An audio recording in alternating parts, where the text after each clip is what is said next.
he's an inclusive industry coordinator for Department of Education and Training. And we're here today to share some knowledge with you in relation to how we can improve employment outcomes for people with a disability, neurodiversity, and also mental health. It's a big topic. We have a scenario where, we're looking for employees, skilled employees, or even just some labour to help us, for help many businesses out there. So Reece came and did this presentation to our business at Key Business Advisors and Kiva Careers about 6 weeks ago. And I was so impressed that I actually said to him, we need to share this out to a network so they can understand more about what you do. And this is how we've come up with our webinar this afternoon. So I'm going to hand you over to Reece, who's just going to do some acknowledgements.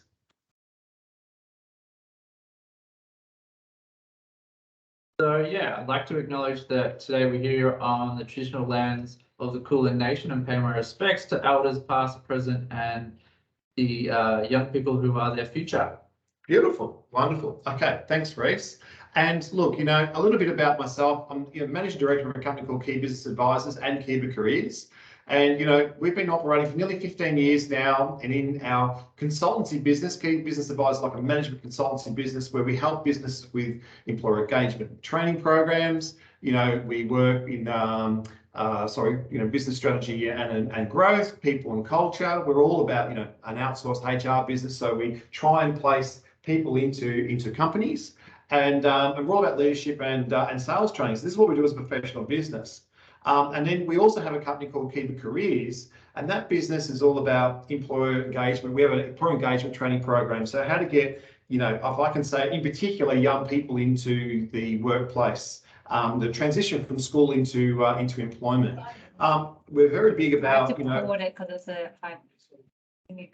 Yep, and we're all about, working with the education sector and local government, providing those industry connections. And I think, for myself, I'm very passionate about, how we can try and help people get into the workplace. And as I said before, there's a skills shortage. So this is where we fit in. And we met Reece at a breakfast event once with the City of Brimbank.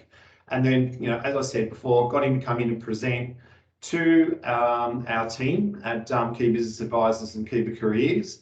And, I just really felt that, we need to share this out to our network and also educate other networks as well. So over to yourself, Reece.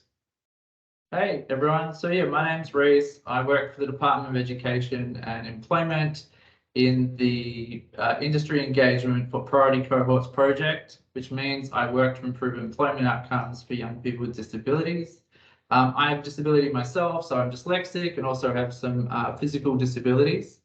My background is mostly, I started off in schools as a social worker, then have done about 8 years in local government, running every kind of youth program you can run. My passion's always been for disability and employment and helping young people be engaged in education. So my background's in social work. Really keen today to talk about some different ways that we can improve employment outcomes for young people with disabilities. In my role, I kind of focus on working with schools, industries, a bit of work with parents and students as well. Okay, perfect. I'm just keeping an eye on the lobby. So yeah.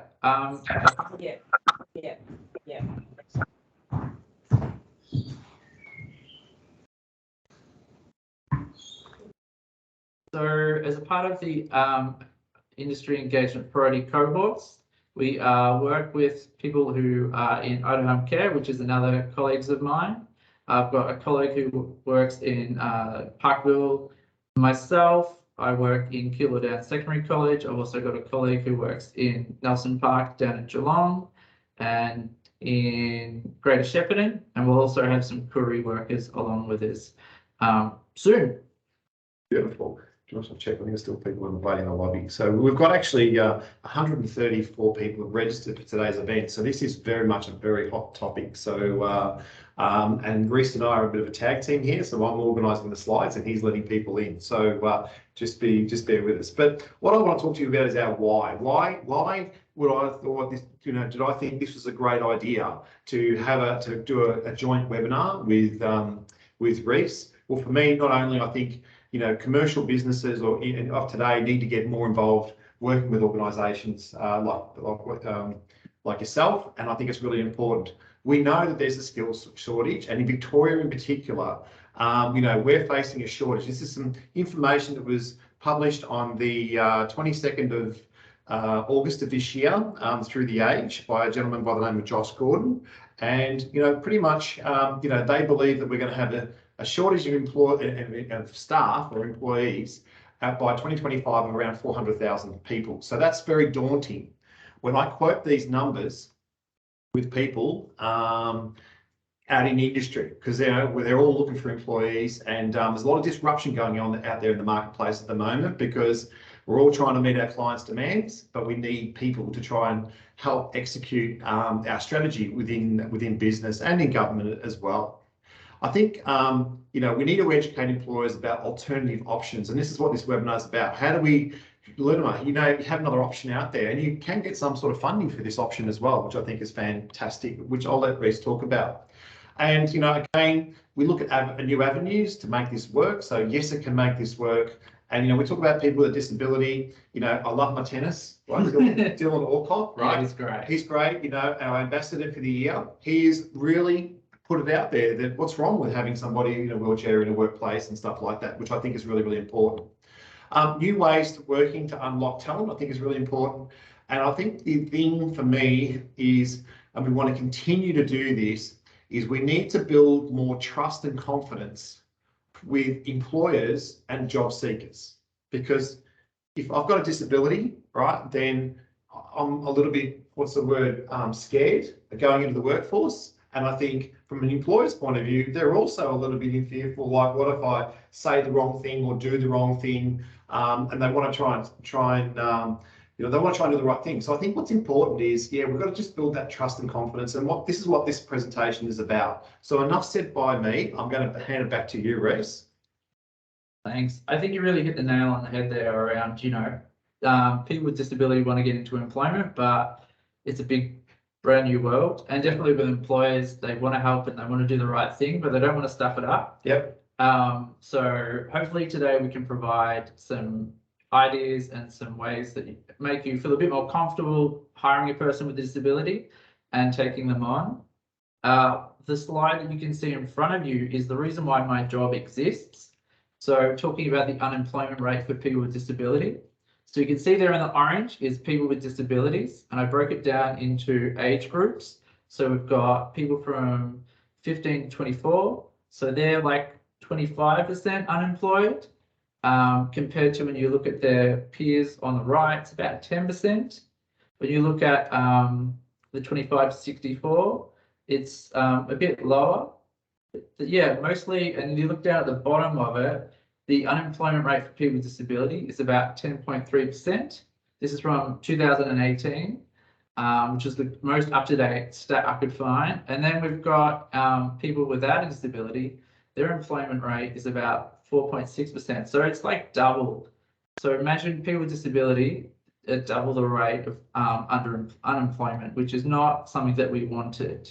Yeah, and we want to empower, don't we? We want to empower people. We want to empower people to give them a go. We want to empower employers to say, you know what, let's how do we make this work? Definitely. So many people are looking for people to come and work from at the moment. So it's a good opportunity to give people with a disability, neurodiversity, or mental health a go, and looking at some of the ways that we can make some changes to the workplace so they can participate and be an awesome co-worker of yours or employee. Yeah. And I also think in today's market, like in the commercial sector that we deal with key business advisors, we see that people will bunny hop for an extra $10,000 or whatever it may be. And that's really tough on small business. Whereas, the way I look at these stats is, people with disabilities dying to get an opportunity. So if we give them an opportunity, then, they might be more loyal than some of our current employees. True. Very good. Okay. I'm going to get you on to the next slide. Off you go, Chris. So some of the things that this is just a bit of a showcasing some of the things that I'm working on and the program. So working really hard and starting really hard. So I'm working with year students in years 7 to 10 and looking to increase their connection to people with disability, but also industry as well. We know we've got to start a bit more earlier, and a great way you could help is by taking on some work experience or letting us come out with a group of students and visit your workplace to see what you do, because that is such a great learning experience, just getting out in the workplace and being able to, you know, have a class come around for 2 hours and go, oh, wow, this is what it's like to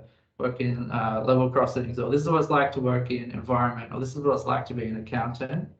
Those kind of opportunities really open young people's minds.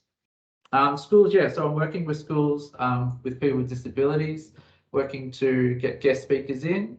Parents, I've been running some parent workshops which has been really great and really good uptake.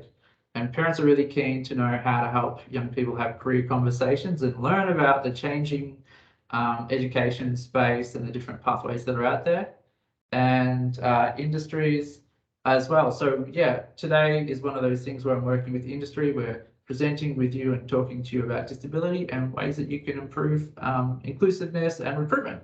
Yeah, and you made a comment about people coming into a workplace. So it's visual. I think when people with disabilities see the visual, how it works, yeah, then that's going to be empowering and motivating for them. Totally. Perfect. Okay, I'll get you to let a few more people in. We're going to get all hanging on to get onto this presentation, which is fantastic. Okay, cool. So if you want to take us through this this model, that'd be fantastic. Yeah. So this is as theoretical as I'll get, but traditionally we've kind of looked at disability from a medical model, where we've looked at the person with a disability as the problem that kind of needs to be solved. And it's probably what you've learned about. You've seen it on our TVs, you've learned about it in school. It's kind of how we're naturally kind of taught to think about disability equals bad. And that's kind of looking at the individual, looking at the impairment, something needs to be fixed. But if we go to the next slide, we'll see the social model of disability, which is definitely something that I want to highlight to you guys. Disability model is really good. Social model of disability is about looking at our society. So, for example, looking at the steps. So do we need to have the steps there, or can we put a ramp in, or an escalator, or a lift? Looking at the way we're thinking about disability, looking at the way that you create a thing called universal design. So when we create a workplace, what small changes can we make to the workplace to make it more inclusive? And everybody, no matter what industry you worked in, has done some workplace modifications in the last 2.5 years or more. So I think it's, you know, small things like having online meetings, having captions on your meetings, being able to do some training on disability, looking at the processes you've got. So when someone's starting for a job, it could be asking, is there any reasonable adjustments that we can make? And when you ask that question, it provides a really good in for young people or any person with a disability to sort of let them know on what could be helpful during recruitment or when they're in the job. Yeah, and I know you're going through a few other slides, right? And I've seen this presentation before, but it's as simple as something that, you know, you talked about when you're interviewing somebody, give them the questions beforehand rather than put them on the spot. So they're a bit more well prepared. So there's just a slight adjustment that we need to do. And I think in today's world, I think it's a great idea. So I think there's some things that, you know, organisations and companies can do, SMEs, small business can do, that can make life a bit easier to try and get them into the workplace, right? Totally. Yeah, I really love having questions ahead of time because it gives me chances to sit down and, you know, can only be 15 minutes, doesn't have to be too long, but just that point of thinking of the ideas and the examples I have to be able to write them down. So when they ask, sometimes if they ask you on the spot, you can be like, you can kind of freeze up and you can't think as quick as you want to. So yeah, having those questions ahead of time, so helpful. Yep, very good, very good. Okay, all right, take us through the confidence. Yep. So disability confidence is about, I guess, looking at having the confidence in your workplace to take on people with disabilities. And it doesn't just have to be about your attitudes. It can be lots of different ways that you can do small changes to help build that over time. So the first one we're talking about there is systems. So embedding accessible policies and frameworks. So setting up things in the way that you do things, so the way that you're hiring, the way that your computer systems work is being able to have things read electronically is really helpful for a lot of people with disability. Having your policies and procedures, so it's sort of creating habits. By you putting those habits into place, over time, it'll help change your workplace and increase the inclusion. It's like if I said, I'm trying to go to the gym. If I say to go to the gym, I'm going to go to the gym on Friday and Sundays, I actually do it by setting goals. So smaller things like setting those goals can really help. And similar to the processes like employment, marketing, like when you're marketing for a job, it can be about saying, hey, we encourage people with diverse backgrounds to apply, people with disability, you can also include other sort of priority groups there as well. Workplace adjustments, really easy to kind of do. It can be about starting earlier, flexible finish times, working from home. I'm sure some of you at the moment are working from home. Well, that's the thing of the world today, so we're already doing it, right? So, just how do we make that work better for somebody with a disability? Yep. Exactly. And storytelling, when you're doing good stuff, share it. Put it on your social media, put it on your newsletter. Sharing, like when you hire a person with disability, if you have some kids come out and learn about what you're doing, share it. I think sometimes we can often do a lot of really good things behind the scenes and we can be like, oh, it's not something we might naturally think about putting on our social media pages. But if we're doing it like our recruitment practices and we're enjoying it and it's having some benefits, share it. I think it's also part of the education process, like monkey see, monkey do, right? So if a company is actually doing it and sharing it, and there are a lot of companies out there that actually, support non-for-profit organisations. True. Right? So, in our business, I support See Up for Kids, which raises money for kids out of home care, foster care. And I also am on the board for an organisation called Keely's Cause, which is an organisation that helps young kids, raises money to get an iPad, right? So again, we do that sort of stuff. But the big eye opener for you coming to us was, well, okay, why can't we try and work out how to get one?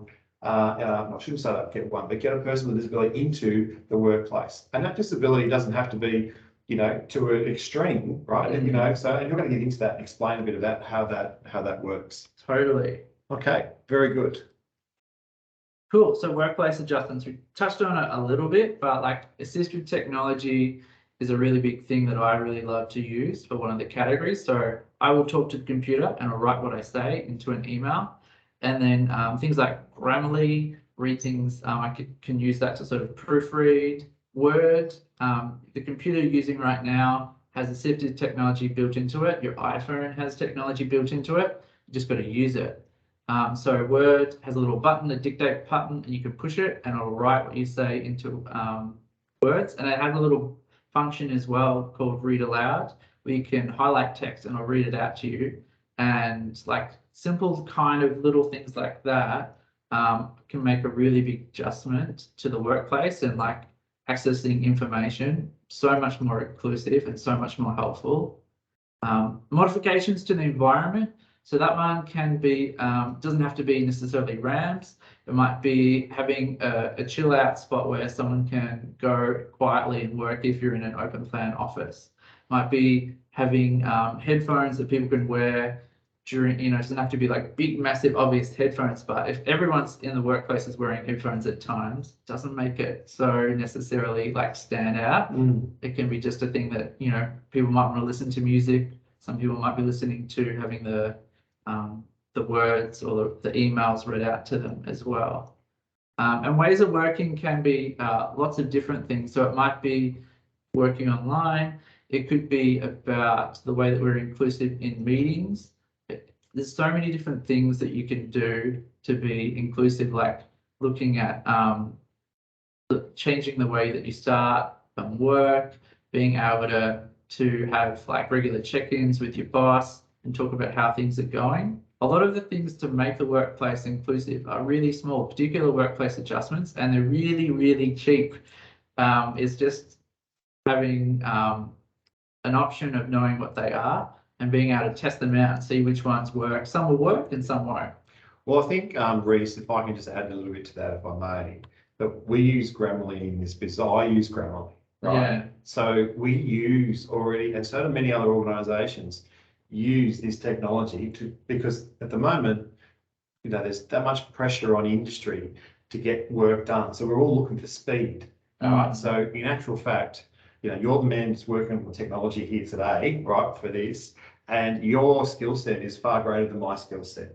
So I think, you know, that's where companies and organisations need to sit back and go, well, okay, what's the skill set that I need, and what can somebody, and I don't like using the word disability, right? What can somebody can come in that can actually assist us in our business to get to the next level that's got some talent that we don't have. And I think with the things we talked about with the headphones and stuff like that, well, yeah, people in our company wear headphones. So it's, you know, like, so another set of headphones is not going to make any difference. So, and people work from home as well. So we're actually already doing this, right? And, you know, what you just, if I can say the way I, you know, understood it, and I did that 6 weeks ago, is we really don't have to make a lot of change. Right, because a lot of companies are already doing this. So a person that is, you know, comes in with a disability can come in and slot straight in because we've already got some of these things that are actually happening. So we've still got more people coming into this webinar, which I think is fantastic. So if you're liking it and you're putting it out on socials that this is a good webinar, then thank you very much for that, because this is working. Okay, so next topic. Yeah. Okay, wonderful. So equitable recruitment process. We've touched on a little bit of this, but it can be around having assistive technology during the process. So sometimes it could be having the interview at home. So instead of having the interview face to face, you might have the candidate at home online, and you as an interviewing panel could be all together or separate. That could be a way of doing it. You might want to look at having particularly like I found when I go for jobs internally, I really like it when the place is a neutral venue. So like that can be really helpful, because then you don't have to like walk past your colleagues as you're applying, going into the job interview. It can be about recruiting, so changes to the recruitment process. So that sometimes, we've talked about interview questions ahead of time. Like you could give everybody the interview questions ahead of time. It doesn't just have to be for that person with disability, but if everybody gets them, that's, you know, creating a level playing field, and that will probably help other candidates as well do the best that they can in the interview. Sometimes you might want to, you know, instead of doing interview process, you might start with a work trial. So let's just come in and do a work trial, or maybe have a coffee, you know, keep it a bit more casual. There's different, I guess, ways that a traditional interview can help a lot of young people and be really good, but some people might just want to do a tour of the workplace beforehand, before they actually do an interview, to go, right, what's the job? What's it like? Is this a good fit for me? There's lots of different opportunities there. Different ways of communicating. So email, phones, that's a really good sort of thing to do. I'm sure you guys are really good at that. And recruiting. So disability confidence is really good. So having some training. So when you've got a person with a disability joining the workplace, or you might already have them in the workplace, doing some training, having people with disability come in, or talking about what different disabilities are, is a really great way to sort of create the conversation in the workplace. So what are we doing really well? What are some of the things that we can improve on? And doing some case studies as well. If you've got an organisation, you've had an employee for a while with a disability, great to showcase what's been working in that, because you can share that. You might have one team that's got a person with disability and they've really nailed that approach in having that support. Share that across other parts of your organisation, your cross-pollination, you know, sharing those knowledge and ideas will have a flow-on effect. Now, can I add some more information? So in our business of key business advisors, you know, at the moment, we're getting really challenged by our clients in relation to, you know, how can we recruit differently, right? So obviously, and you know the connection you've got with Lorraine. So every time we've got someone looking for a job, we're going to you. Have you got anyone can come and be part of the interview process? But and I've got a blog that I've just actually will go out, I think it's tomorrow, but it's about, you know, educating industry, you're going to do things a little bit different. So at the moment, you know, with our clients in the retail space, they need like 5, 10, 15 staff to get them through Christmas. So we're creating these career open days, right, or sessions. So even an IT business that we've got, you know, that came in this morning, we're doing a lunchtime session from 12 till 2, and also one at 5:30 till 7. And it's not a case of we're interviewing them, it's the reverse. We're actually opening up the company to say, this is our company, this is what we're all about, this is our strategy. If you want to come and work in an IT business, this is what we do, and these are the roles that we're actually looking for. So, you know, the client I had in this morning, they're looking for 4 people. You know, the other client we were at yesterday was an open day, you know, looking for 7. So there is, you know, and that's what's prompted me to write that blog, because people are looking, businesses and industry, SMEs especially, small business, are looking for alternatives on how to get people to come and work for them. Because as we spoke about before, there's a shortage, and by 2025, you know, 400,000 people short to go and enter into the workforce. That's a big problem, right? So we know, we heard an announcement today with our government, they want to shorten the visas or open up the visas to get more people to come through. People with a disability is a really good alternative option. And I think too, again, like, what's wrong with opening up? You asked it before, right? Can we allow people with a disability to come do a walk through your business? That is a great recruitment strategy. Come and have a look at what we do. If you like what we do, could you see yourself working here? And just very light-hearted, so it's not as in your face, threatening, if I use that word. Threatening. Yeah, interviews are tough for everyone. So Reece kind of say, right, he's doing a brilliant job, because in doing this webinar together today, right, you know, let's face it, you're a little bit nervous about doing it, right? Yeah. You know, I'm holding your hand, and actual fact, you're holding my hand, because you're doing the presentation as well, right? So it's a win-win outcome, you know, I think it's really important. Okay, Reece, talk to us about the benefits for customers in a business.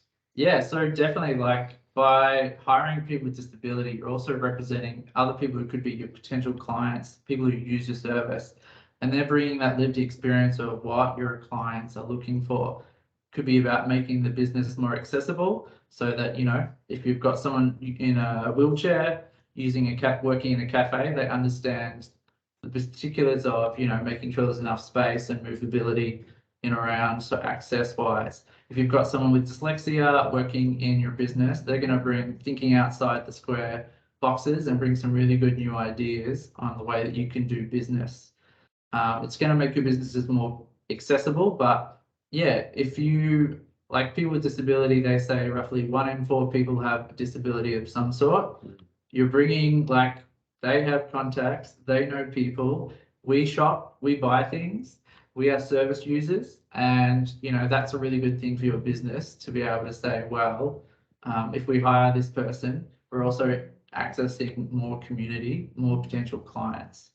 Yeah, and I must say, we've got questions and answers coming up a little bit later, right? But you can start asking some questions now through the question box, because we have the wonderful Lorraine who's going to help us and read out some of those questions. So feel free to start asking us some questions. But it is, guys, you know, you're 100% right, Reece. And I think, you know, if we look at somebody like Richard Branson, who's one of the greatest leaders in the world, right? You know, he's very much a person that comes out and says that, you know, I've got, you know, I suffer, I'm dyslexic, right? And yet what a brilliant leader he is, and shows a great example to the rest of the world. So I do think that, yes, we need to be more open, honest. And I go back to, I don't like putting people into that category, right? Because we all have 2 eyes, you know, 2 ears, nose, mouth, and a heart, right? So, you know, we all should be treated the same.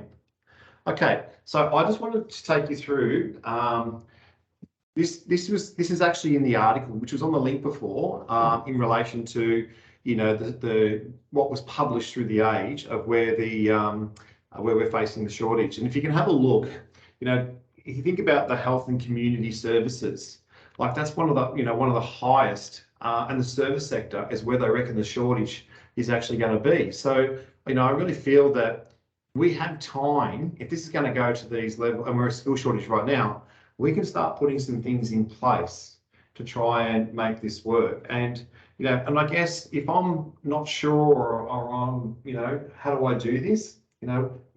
Like people come to you. Is that correct? Is that how it works? Yeah. Yeah, beautiful. Because this is what this is the meaningful work that you do out there in the marketplace in helping people get employment and transition to the workforce. Yeah. Yeah, totally. Yeah. So if you look at some of these numbers, you will see that this has come from the Victorian government. Yep. 400,000 shortage by 2025. That's only really 3 years away, and we need to think differently with the market, the way the market is actually heading. Okay, so if you could take us through the job access and what you're doing within this organisation, because we felt that this was just brilliant when Reece explained this to us. Yeah. So Job Access is a federally funded program, and it's a really amazing service that's totally underutilized.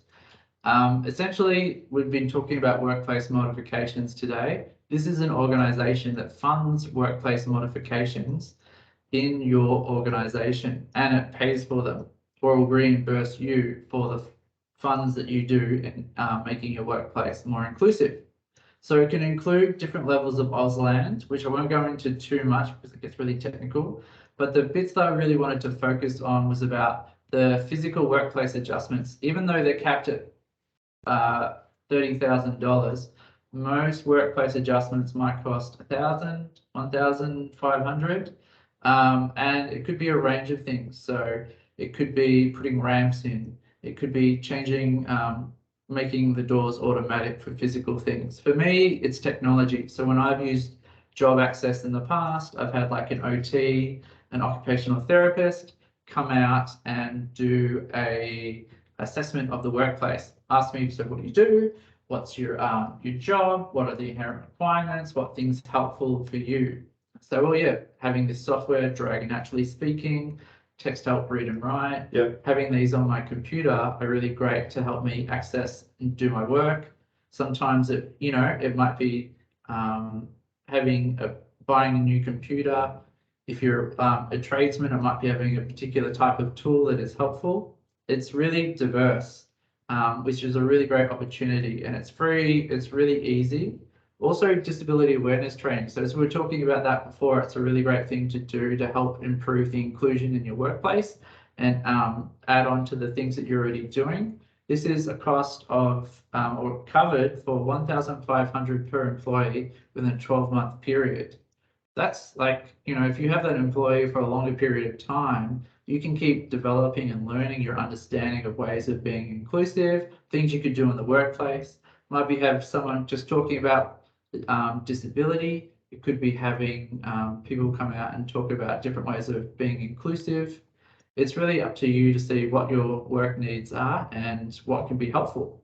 It's really good. And we already do this when it comes to catering for food. Yeah, right? yeah. So people out there are diabetic, or they're a celiac, or they're, they don't eat meat, or whatever it may be. Like we work out ways to cater for that. So I look at this and go, well, if I've got somebody who's coming into my workplace and there is a disability, this is like no different to have the attitude, well, it's like food, right? So what do we need to do to make this person successful, right? Because Totally. I think that's what it's about. Yeah. And you get some funding, and there are options out there. So that was probably the biggest, for me, the biggest awareness when you presented to us 6 weeks ago, like, yeah, there's an opportunity out there to actually, if I do need to put a ramp in or something like that, then yeah, I think it's important. And look, really interesting is our business has got a stairwell, right? So I look at it and saying, I look at that and think, I'm a little bit after your presentation, a bit embarrassed that we can't, if someone had a wheelchair accident, they can't come in here. So that's now triggered, okay, next year, do we look at moving, which we're looking at doing, to go and find premises that are more suitable for people with special needs, but just to cater that market as well. Yeah. Anything else you want to add to this? use it. I think it's really good. It's really easy. There's a number you can call to have a conversation. You can Google it as well. They've got an amazing website that's got lots of information in it. I'd really encourage people to check it out. Yeah, I guess that's it. Use it, please use it. Get in contact, because at the end of this, they can get in contact with you and ask more questions. Sure. Okay, you're doing a great job. All right, so if we have a look, workability interviews. Yeah. So the Workability Interviews is something I created during the lockdowns. My hair was a lot shorter then, you might notice in some of the videos, but it was essentially providing a voice for people with disabilities to share experiences about their lived experience in work, but also their career journey as well. You can't be what you can't see. So having these videos has been really important for young people in schools, and I really encourage you to share these as well, because they're just a really podcast-like videos that go for about 20 or 30 minutes with a range of different people talking about their lived experience. And it's such a great way to see what's possible and the diversity in disability, but also the diversity in interest and careers and what they've been able to do. There's Carco Fidgets, which is a great little small business that's run down in Wyndham, where a boy started, Kai, started wanting to make his own fidgets that are a bit more mature than, you know, the green, bright coloured ones that he was having. And that, you know, with his mum, who's an entrepreneur in OT, that kind of turned into its own kind of business, and now it's a family-run business. But, you know, I think there's ways of, like, that mum is teaching Kai so many great entrepreneurial skills, like they're tapping into their strengths and being able to generate a business, generate income, and yeah, role model to their young people what's possible. Excellent, and we love those case studies, right? Because I think that's a feel good moment, you know, when you see that. Yeah, exactly. It's great to be able to put a name to the face, and it demystifies things as well. Sometimes you're like, oh, I've heard of, you know, autism, I've heard of ADHD, I've heard of MS. But yeah, being able to see the person who's experienced it, them sharing their story, makes it more real, makes it more relatable, and it can help you understand how it all works. Now, I know we're going to get towards the end and open up some questions in a sec, but there's no website that you have at the moment where someone can go in and search around and learn about this, is there? Not particularly for me. The workability videos are online on Vimeo. Yeah. Department of Education has a great website called Fuse, which you can go in and look at all the different career information and processes and systems that we have within our schools, which I'd really encourage people to go check out. If you just type Career and Pathways Fuse, that'll come up and bring up some of the great work the Department of Education and Training is doing. But yeah, not yet. Maybe one day there'll be a workability website or an industry engagement for priority cohorts website. Yeah, I think that's a must, right? Yeah. So if anyone on this webinar can help you, Reece, get that to happen, I think that is most important.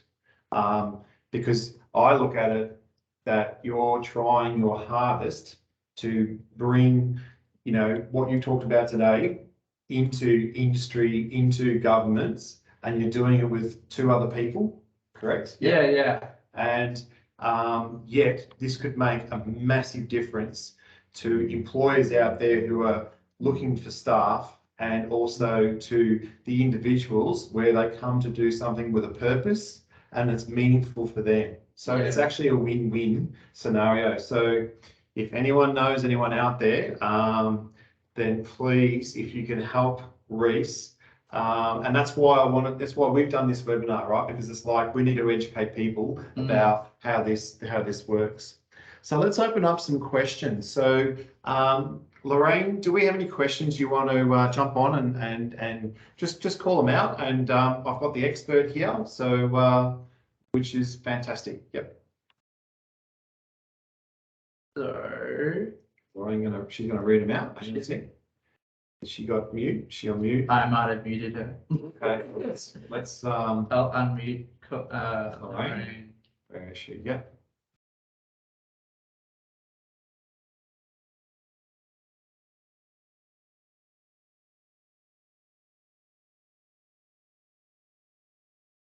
Right. She is alphabetical order. Yeah, beautiful.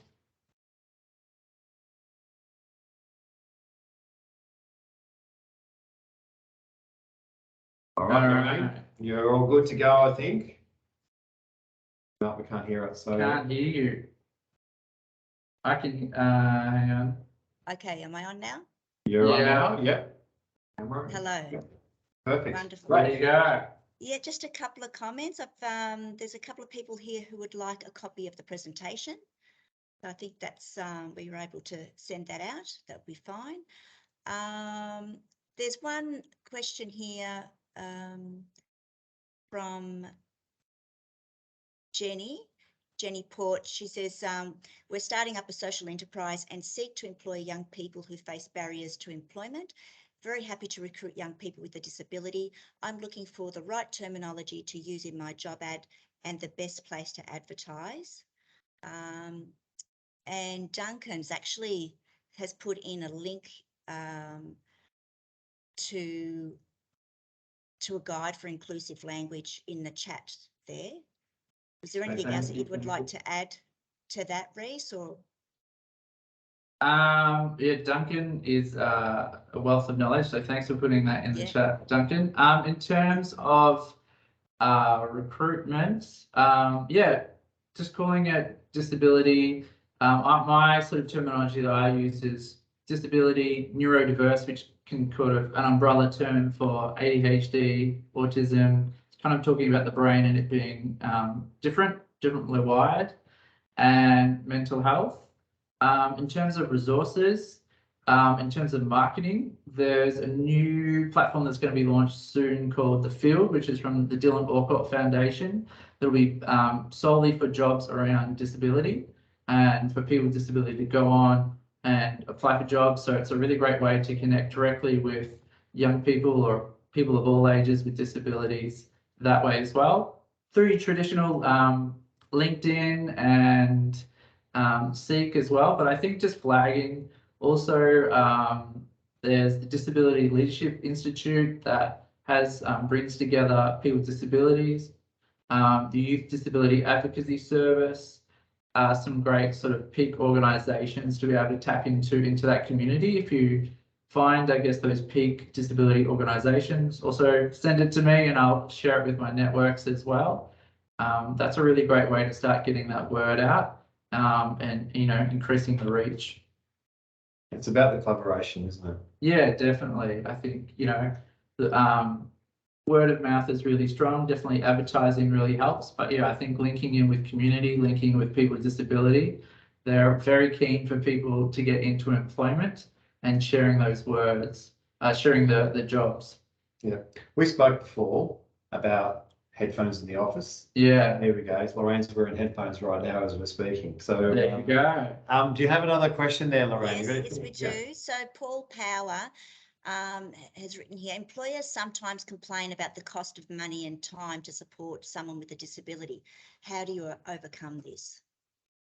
Good question. I guess, as we talked about before, job access is a really great way to support people with disabilities, making the workplace more inclusive. Also, the NDIS, the National Disability Insurance Scheme, has components that can be used of that funding towards supporting making the workplace, making supports for that person to get into employment, as well as universal access. Like if you make things inclusive for one person and make it available for all, you'll benefit not just the person with the disability, you'll benefit probably other people within your staff that might have access requirements, as well. So I think it's not just for that one particular person. I think when you're talking about creating an accessible workplace, it's probably about showing the benefit for all your employees, your existing and your future employees. Can I just add something to that? So I'm just working in my head, but you don't want to put somebody on with a disability and set them up to fail. So you know the people that are looking for roles, but it may not necessarily be full time, right? But let's say, for an example, someone wants to work 3 days a week. Maybe your induction process is not like somebody without a disability that it's a 1 day or a 1 week. You know, maybe you need to slow it down a little bit, do it a bit slower, and also just to make sure you get it. Because I go back to what you spoke about. We spoke about before. That is, if you get somebody that's been given the opportunity, they're going to give you 110% to make it work. So yeah, and I think, look, that open question, what do we need to do to make you successful, right? That's a really good, probably a great way to start. So we don't want to, what's the word? We want to go at your pace. And I understand, because we work with a lot of small business. Their pace is very fast and very quick, right? But I go back to, there is a skill shortage out there. So I'm far better off getting somebody in a bit slower, take my time, knowing that they're going to be there longer term. Yeah, and I think with inclusive recruitment and onboarding processes, it's being flexible in the way that you do that, changing smaller ways. Like you said, some people, their way of starting might be working part-time, casual part-time, then full-time. I think there's a variety of different ways you can make smaller changes to that onboarding process to meet the needs of what that person's learning and work style is, but also the need of the business. I'm sure there's a happy medium there somewhere. You work full-time? Yeah. Yeah, you love what you do? Yeah. How was your onboarding process when you started with Department of Education? Oh, I was like a week in and a pandemic started, which is not usually what happens. But I think it's about learning about getting the systems in place around technology is really useful, providing information in a digital format. So when you've got all these policies and procedures, providing them digitally, going around and meeting the team, is a big part of it. Understanding the ecosystem that you're working with, what's the culture, who's the buddy that you can go to if you've got a question. You're definitely setting up regular supervision with your manager is really, really helpful as a part of that onboarding process. But having a checklist, I found, is really useful to provide a bit of a structure. So when a young person starts, or a worker and the boss, you've both got a clear sort of, this is our recruitment process. So you've got a flow or a process to happen. That's really helpful in making sure you're both on the same page. And if there's some bits that you might want to add to it or adapt to it, you can talk about that and adapt it as needed. Most small business owners that we do some recruiting for, they do the check-ins, they do all of this. Yeah. Right. And to me, it's no different, but it's probably, maybe you've got to slow your pace down a little bit just to make sure that you're both on the same page. That's important. Yeah. Okay. Any other questions, Lorraine? You're doing a great job. So Rebecca Young has written in the chat box, not a question, more a statement. Just a reminder that the term disabled is important to many disabled people like me. It's important that we don't gloss over intersectional differences by avoiding using terms like disabled. Yeah, totally. I think using the word disability is really important. It's a really strong label that kind of says, that's who someone is and that's a part of their identity. It's probably more that people are more disabled by the society and the structure of the society rather than the person themselves. Very true. Yep. And we have a couple of comments. So Paul Power's got a few things in the chat box here, but he's written that that they're hosting a session on the field next Monday at 2 p.m. if anyone wants to attend, then there's a link there to an Eventbrite event. Really encourage people to check out that platform. I've had a bit of a sneak peek and it is a really amazing platform, and I think it's going to do a lot of great good. Fantastic. And I think there's one more. Surah has written, are there similar services like Jobs Victoria Advocate specifically for disability and neurodiversity? The voice and advocacy should be heard out loud. True. Yeah, the Job Advocate program is a really great Victorian government initiative that supports people. They're sort of like a broker where you can go to them if you're looking for employment and to get work. We have disability employment networks. We have SLES providers, which is school leaving support. and there'll be many providers through the NDIS that provide individual support. I really, the Centre for Disability Research, Employment and Practice, which is an acronym I never remember, but they've done some really great work in setting up some systems and some resources to be able to share, as well as the NDIS have some good resources on getting ready for work. But yeah, there's always more to be done. Yep. And that goes back to what we started off with, the why. Why did we do this presentation today? And the why is it's about, I go back to it's about education, right? We you know, like it's running a small business is very big, you know, you're busy, you're time poor, all the above. And you know, you're chasing the dollars is what they say, and trying to get everything right. And you've got a skill shortage, so you're plugging holes. But this is about educating another alternative, which I think is absolutely fantastic. Is there any more questions, Lorraine? No, there's no more questions. There's a few more links in the chat, but there's no specific questions. Yep.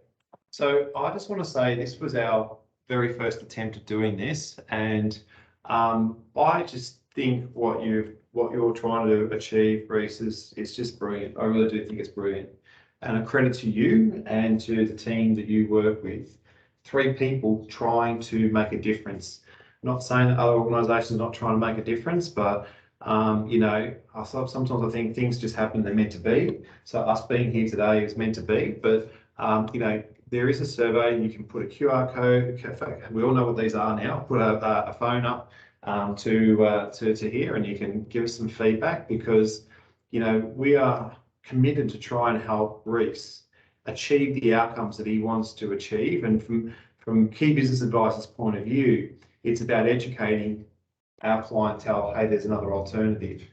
For Kiva Careers, it's like, you know, like supporting people with a disability to try and help them getting into the workplace. I mean, that's not the core of what it's about, but you know, we're just trying to, if I can say it, funnel people to potential employers to say, hey, we've got somebody here, are you looking for somebody? And to really try and open up that gateway. So I think it's really important. So I've really enjoyed our session today, and I hope you too. So please give us that feedback.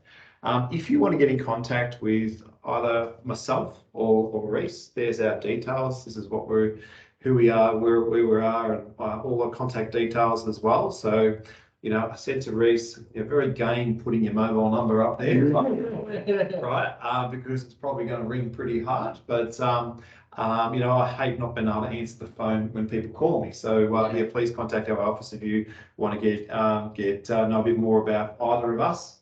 But you know, we're a team, and we're just trying to support you and what you're trying to do, which I think is great, absolutely fantastic. So a credit to yourself. Yeah. All right, you just lost it. And I'm pretty sure that's our last slide, and that concludes our webinar. Lorraine, is there anything you want to add as well? There's one final question that's just arrived from Amber Smith. Can you point us in the direction of a great example of a workplace adjustments policy? Yeah. Right. So there is the Australian Network on Disability is a organisation that works with usually big, large corporate organisations to do an analysis of where businesses are at and putting that in place. They can help do a sort of an audit of where the business is at, do some reflecting, and then put some strategies in place.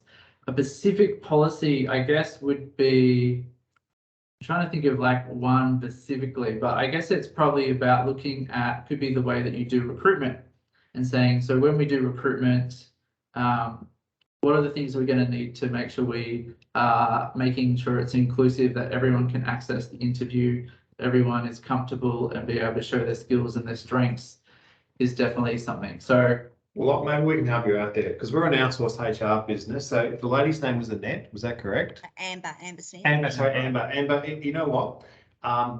We will create something for you, Amber, right? So if you contact Key Business Advisors, I will get one of my HR advisors to look into this.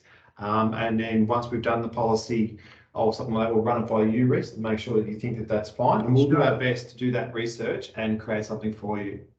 Yeah, Because I really appreciate you being on this this webinar.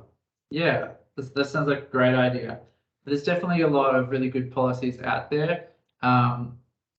Feel free to email me. You probably have my email, and I'll see if there's anything I can do to help or find one specific. It's just allude Click to it me. back to us, and we'll do it, and then you can Yeah. benchmark it. How about that? Sounds good. Yeah, very good. Okay. Well, that concludes our webinar, and I just want to say, Reece, thanks very much for the opportunity, for allowing us to do this, and as I said, a credit to you and your team for what you're trying to achieve. No worries. Thank you very much. Okay, that concludes our webinar, and has been recorded. So for those who registered and didn't receive a copy, they'll get a copy, and for those who want a copy, certainly get in contact and we'll send that through. Cool. All right. Wonderful. Thank you, guys. Thanks very much. Actually, one better. You know what? I'll get a copy and put it on our website too if you want. Oh, yeah, We'll that sounds do good. that. I'll get Emma to do that in our business. Lorraine will make that happen. All right. Thank you. Thanks so much, everyone. Enjoy the this evening, and we'll chat soon.